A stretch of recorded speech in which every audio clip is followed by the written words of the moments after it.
welcome to Labor Lens. I am Sharon Ijason. On this week edition of the program, we'll be focusing on activities in the oil and gas sector, with special focus on the retirement of the General Secretary of the Petroleum and Natural Gas Senior Staff Association of Nigeria.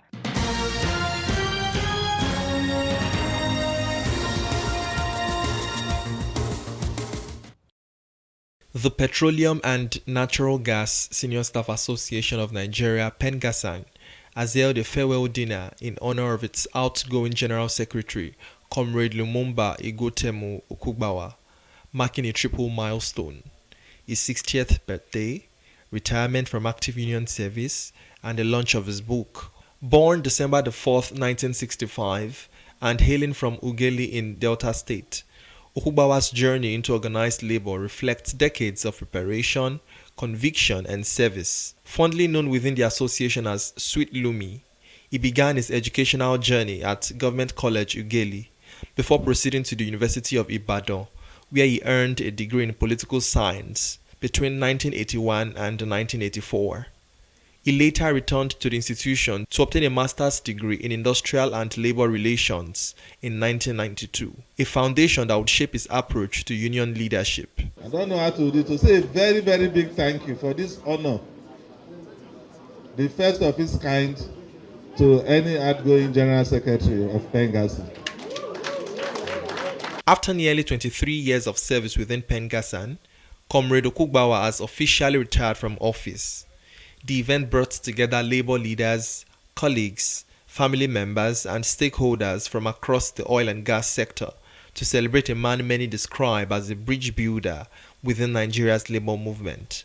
Over the years, Okugbawa worked with 8 presidents of PENGASSAN, contributing to the association's evolution and stability, from comrades Shina Oluwoye, Brown Ogbeifon, U.M. Okoro of blessed memory, Peter Esele, Babatunde Ogun, Francis Olabode Johnson of blessed memory, Ndukaku Michael Ohairi, to the current president, Festus Osifo. He was appointed General Secretary in 2017. As part of the ceremony, the outgoing General Secretary unveiled his book, Holding the Line, which documents key moments, case studies, and lessons from his years in organized labor. Documenting the life experiences over time for us is quite useful. Is more or less like a return on experience, so that the younger generation will pick it up and they will be able to learn from what has happened historically. One of Okugbawa's notable contributions, according to union leaders, was his role in navigating post-divestment challenges within the oil and gas sector. Through strategic engagement and dialogue, the union says his leadership helped prevent widespread job losses and stabilize several affected branches. He also played a central role in the signing of numerous collective bargaining agreements across international oil companies, government agencies, service companies, and the downstream sector, significantly improving wages and working conditions for PENGASSAN members. Speaking at the event, Okugbawa described his retirement as a moment of mixed emotions, expressing gratitude for the opportunity to serve while acknowledging the difficulty of stepping aside. He said the book was written to clarify the true role of trade unions, stressing that unionism exists to protect workers' welfare within clearly defined rules, dialogue, and international best practices. People don't understand what unionism is, because it's just to protect workers and improve on their welfare and condition of service. But there are rules that guide this, just like the rules of engagement. The laws were set up not only by the PEGAS but by the both international best practice and all. So people should see trade unions as partners, not as adversary. As partners of progress, your production will go, which is the major aim of all capitalists or industrialists. He also underscored the importance of integrity, transparency, and speaking truth to power, noting that a stable and productive oil and gas sector remains critical to Nigeria's economic survival. His wife and colleagues paid tribute to his resilience during crisis, calm leadership style, and commitment to peaceful industrial relations. I feel very happy. I'm excited to see what the future holds, but as at today, I feel very, very, very happy. He always travel. He's not all. In fact, always on the road. So I just pray for Johnny mercies. God should guide and protect him wherever he's going. Coming back, he will come back today. He will just call me. Charity, I'll be going back. In fact, I'm coming from Abuja. I'm going to Port Harcourt. Can you just pack a bag for me? Meet me at the airport. Let's just swap. So sometimes I'll just say, okay, fine. I didn't see it as a problem because he communicates. You know, like they say, relationship is about communication, and I understand the kind of job he does. So he's a man of integrity. Lumumba has integrity. When I say, at times when I look at him like that, I'll say, sometimes if I want to do some funny thing, I'll say, this one that has integrity, I don't want to do anything that will not, because you won't find it funny. When Lumumba said, this is it, just take it. You can take it to the bank. When he's going for his public relations, his IRO stuff, his labor relations stuff, he will say, let's see it as a win-win thing. You win, I win. He doesn't say, okay, let's do it this way. No, I must win. It's just me. No, he said, okay, you win, I win. Administratively, Comrade Lumi is just the best. It has brought so much dynamism. It has impacted so much to PENGASSAN and the trade union at large. As a matter of fact, it has done so much for us in terms of industrial relation, in terms of administrative guidance. I remembered when I was elected branch secretary, and we had to write, in terms of constitution interpretation, he's just the best. It is going to be a big one for PENGASSAN to continue without Comrade Lumumba Okubawa. Yeah, there is time for everything, and this is the time for him to exit active work. And it's been a journey over the period of time. He has supported workers in Nigeria, not only PENGASSAN, but across board, making sure that workers' welfare remains priority. And that is what he has done for nothing less than 25 years of his life. PENGASSAN says arrangements are already underway to ensure a smooth leadership transition, while holding the line is expected to serve as a reference material for labor practitioners, researchers, and the next generation of union leaders. We all call him Sweet Lumi.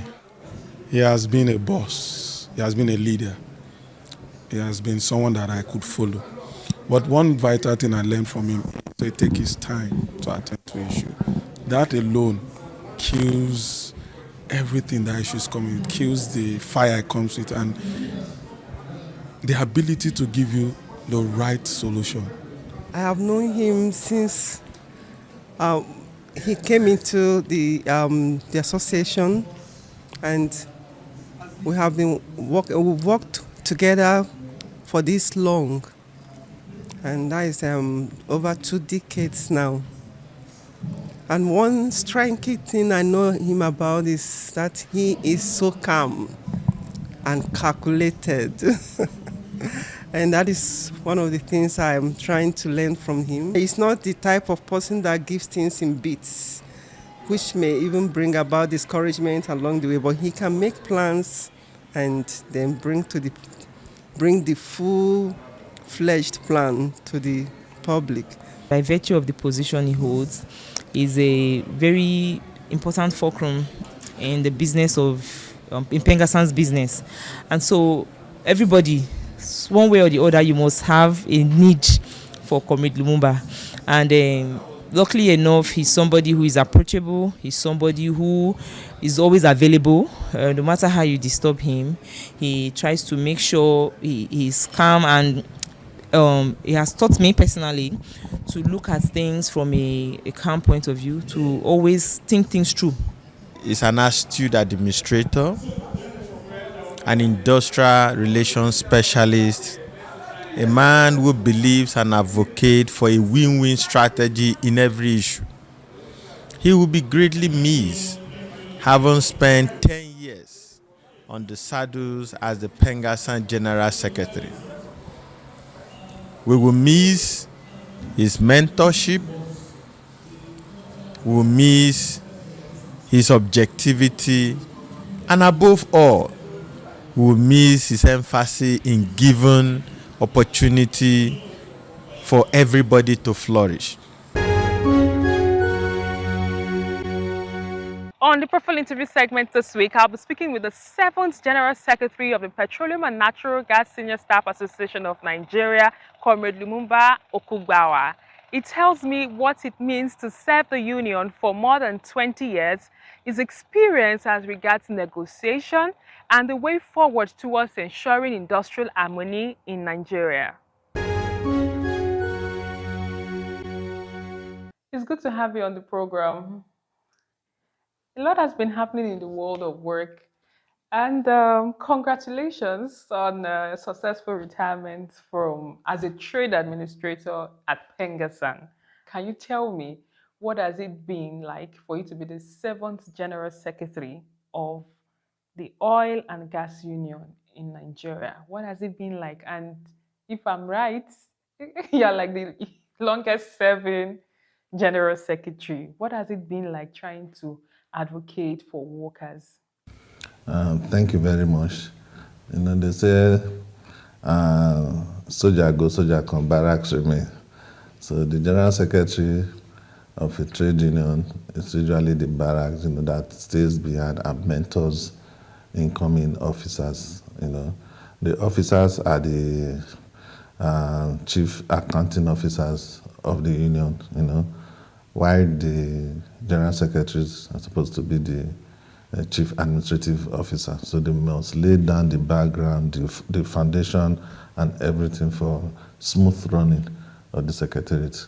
Because if the secretariat is not properly run, there's going to be challenges in terms of logistics, timing, the sort of messages that go out, sort of publications and engagement with the various stakeholders, bringing back history and letting the face of the association to drive the policies, missions, and visions of the association. I'm the 3rd longest serving General Secretary. Let me correct that one. We have Chief Dabibi, 13 years as General Secretary. We have Comrade Bayo Oluwoshile, spent 10 years. And I'm doing like 8 years, 8, 9 years as General Secretary, if I add the 1 year acting. But I've been in the Central Working Committee for all my career in PENGASSAN for 22 years and 11 months. So in terms of CWC participation, I'll say I'm the longest serving. So that can come in there. So the experience is there. Because as Deputy General Secretary, that was appointed in 2003, a member of the Central Working Committee, which is the highest. In terms of administration, it's like the board of the association. So the highest decision making is the National Delegates Conference. But that one, they meet once a year, 3 years or 4 years, as the case may be now. But the central work, that's where the policies are formulated and everything, and the secretariat has to be really up and standing to furnish, guide, and mentor them.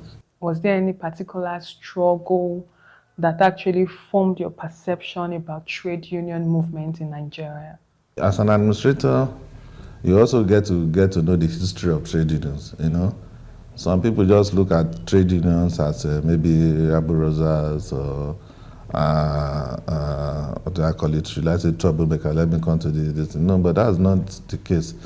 Trade unions represent labor. While the companies we meet and the government, they represent capital. The government also has a role to play with their agencies in intervening, because if things go wrong, to affect the government both politically and economically. So they have a role to play in the industrial relations system, So there are a lot. You have to go back to the history of the struggle. Workers must struggle to get what they want, because in capital, their maxim is maximize profit. And anything that comes the way, they take it out. While labor must fight with the introduction of trade union collectively to make sure that the interests of workers are protected in terms of fairer wage, in terms of good working environment, in terms of gender balance. You know, capital don't look at you like that. Or say you force them before they will now compromise. And we keep saying that without labor, your money will not bring out the job or the production. You know, the factors of production and the labor, capital, and land. So we are submitting with capital. They should not look at it that capital is doing you a favor by saying I employed you, which culturally has eroded some of our, and this because most of our local employers, you know, they bring in this culture of seniority. I'm a chief. They should respect me and this and that. No. I'm bringing one of our maxims in training that without, they can bring in their untold millions, but without our muscles and brain, no single wheat can turn. We had an issue with Dangote. Oh, Dangote, some people, Dangote is employee. Let him bring his $20 million and put on the table there. It won't work. That refinery will not work. But you need workers, whether they are yellow, brown, or red. And you need to collectively motivate. So that's why you see professionals, human resource managers, before they were personnel managers who were like stick ahead. Now, so human resource managers, and if you look some industries, they are even bringing women, ladies to be in that hem affair because they feel that they have more compassion. You have to put human face while dealing with the worker. And it will increase your productivity. That's the irony, because an angry worker is not a happy worker. But a well-motivated worker, you will see the person running, not that you want to run slave labor, do this, you get it. But in the long run, you are going to lose. You won't know. So we keep telling them, you have the best opportunity to have a union. So when you look at it, you say, okay, what are the challenges? It's a thankless job. When you talk of leaders, it's a thankless job. We've lost leaders in the course of this struggle. Some of our leaders have gone to prison. It's not just bread and butter. A lot have gone to prison. We lost U.M. Mukoro, who left his member just for advocacy, you know, to run down to the journey. We lost him in a plane crash. Our other president we lost, he didn't even have time for his health. Because every minute, every second, you're in the beck and call of members. Your family issue, and you know kids, they grow fast. So before you know what is happening, if their work and family balance is not there, yeah, same thing for other professions, but you are doing these things mostly to help the people who might not even know that is what you are doing. As long as they are concerned, they ask for more. Yes, that's what they care for. So it has been a serious challenge to know, but you have to put it to your mind that it's a thankless job. Just do your best, because you know what you are doing is for humanity. And be bold, confront those that need to be confronted and tell them the truth. It's only labor that can speak the truth to power. So you've been in the system for more than 2 decades. Exactly. What has been the trend in terms of ensuring quality collective bargaining agreement, in terms of ensuring that as the environment, especially in the oil and gas sector, the changing environment, how has it been, and how have you been able to adapt to ensure enhanced productivity? The first thing is capacity. You have to build capacity. You know, management should know when you know leaders. You have junior, leaders. You have senior. These people are not management. I want you to understand that. So, as a senior staff, for example, you are closer to management. You can get some information, about the finances and the technological innovation of the companies. As a junior staff, you might not be able to get such information, everything. So, too is tenure-based. Now, you can imagine I have officers every 3 years. You train them, you get capacity, they go for courses, programs, everything, and immediately after 6 months, they are now grounded. So the next thing, their tenure has gone. They go with this capacity. So training is and retraining is very, very, to build that capacity to confront management. Management, they don't go anywhere. They are there. with all the information and everything. So this is where the secretariat comes in, you know, to say, no, this, and that. So our main challenge is capacity. So you get somebody who's not yet a management staff, who does not think like a manager and everything, suddenly is a member of the CWC and is a board member, he has to take certain decisions, he has to go for negotiation, but without the adequate skills, so the skill set to negotiate and get the best out of it. The era of banking tables are gone. You must appear with your facts and data, to both historical and current, to get everything done. Safety of life and property, of course, is the government's core business. But we know that in the workplace, especially for the oil and gas workers, definitely they have lots of challenges, offshore, onshore, in terms of safety.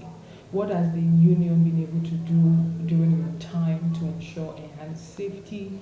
Is there any particular incident that you remember that actually struck the balance or struck the balance? The safety is a very, very important issue in our business, especially in the oil and gas, you know. And we said if it's not safe, don't do it. Nobody will kill you, because it's better your family is waiting for you than to go and they tell you go and do this without the proper safety materials. You know, but people are hungry and they employ you. Hey, do this. That's why we said the benefit of, you know, they speak collectively and tell me, look, this particular valve is not good, this one is not good, or this area, you know. But as an individual, you cannot even get that muzzle or boldness to speak to management to say this is what is happening. And the environment too. When we say management, we also talk of government. You know, during these issues, we've complained about the environment that we work, that there's need to, you know, tackle insecurity, especially in our locations of work, the Niger Delta and everything. And I think government has really listened to us, you know. This crude oil theft, for example, that started pipeline vandalism, you know, we said it's as a result of, you know, banditry, we can call it like that, forget militancy and everything, which is happening now in solid mineral. You know? So we told them that PENGASSAN went further to spend his hard resources, because if it affects our members, it also affects the public. Because we have the people to also that depend on us for their livelihood. So if we cannot go to a place to work. So we did advocacy in all the 4 zones, calling on government, and then ended it up in Abuja. Then that was about 3 years ago, ended in Abuja with a safety summit, where top government security experts made the inputs and everything. And before you know what is happening, our oil output increased. So government needs to do much more than they have done. So we take safety as a real priority in our sector. But what about occupational safety in terms of hazard on the job? The same thing. Now we tackle there was a time because of, as we said, if it's not safe, don't do it, you know. But at times it happens.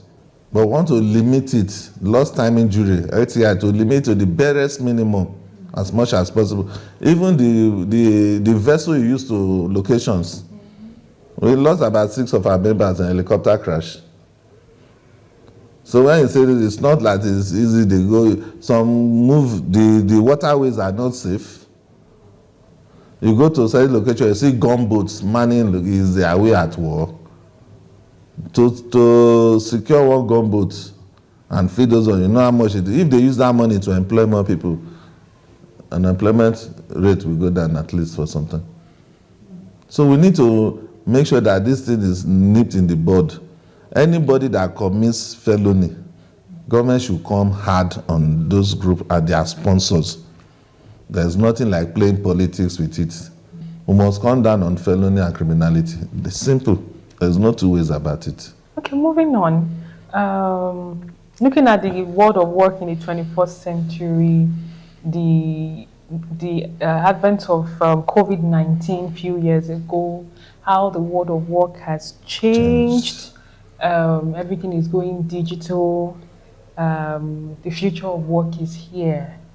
What would be your recommendations to young professionals, especially those in your sector, on adapting to ensure that they do not go out of job, but rather are more employable or in the competitive space?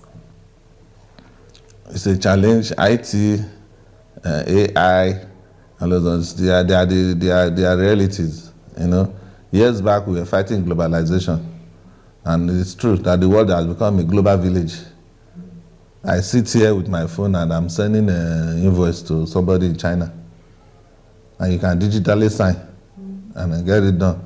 COVID-19 taught us a lot of lessons, you know, and I must praise the oil workers. You know, we made sure that we kept production running. Those are that sacrifice most people don't know. So what would be your expectations? What would be your message to your colleagues in the industry, to PENGASSAN as a secretariat, and to government in terms of policy moving forward? All policies of government, let's start from top, must have human face. Management too should treat its workers as human beings. You know, it's what they call dignity of labor. Don't treat your worker, even you at home, that you have your driver, your maid, your security that mans that gate. They are critical players in your life. Treat them with respect. We're not saying yes, because no amount of salary will be enough for the worker. That is it's there. And